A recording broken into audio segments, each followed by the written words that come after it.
বৃষ্টি মানেই কিন্তু কষা মাংস বা খিচুড়ি নয়।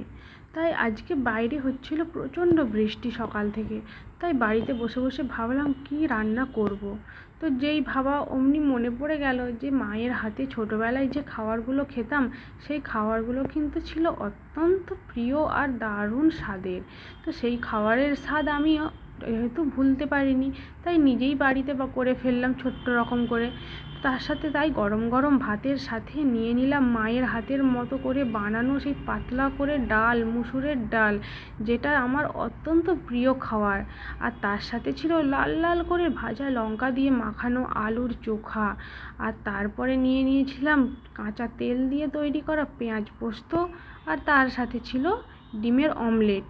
যখন স্কুল থেকে বাড়ি ফিরতাম বেশ খিদে পেট নিয়ে, বেশ অনেকটা রকম ক্লান্তি নিয়ে, তখন মা কিন্তু ঠিক 5টা সাড়ে 5টা করে রান্না করে রাখতো এই খাবারগুলো।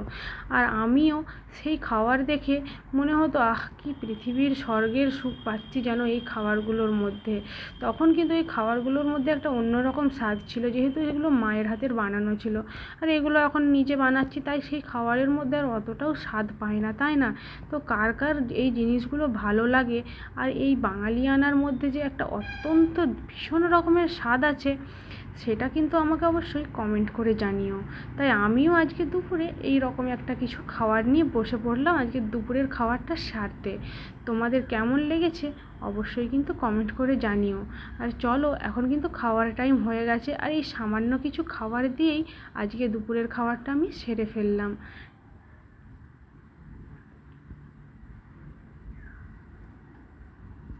তো চলো, দেখা হচ্ছে আবার পরের ভিডিওতে।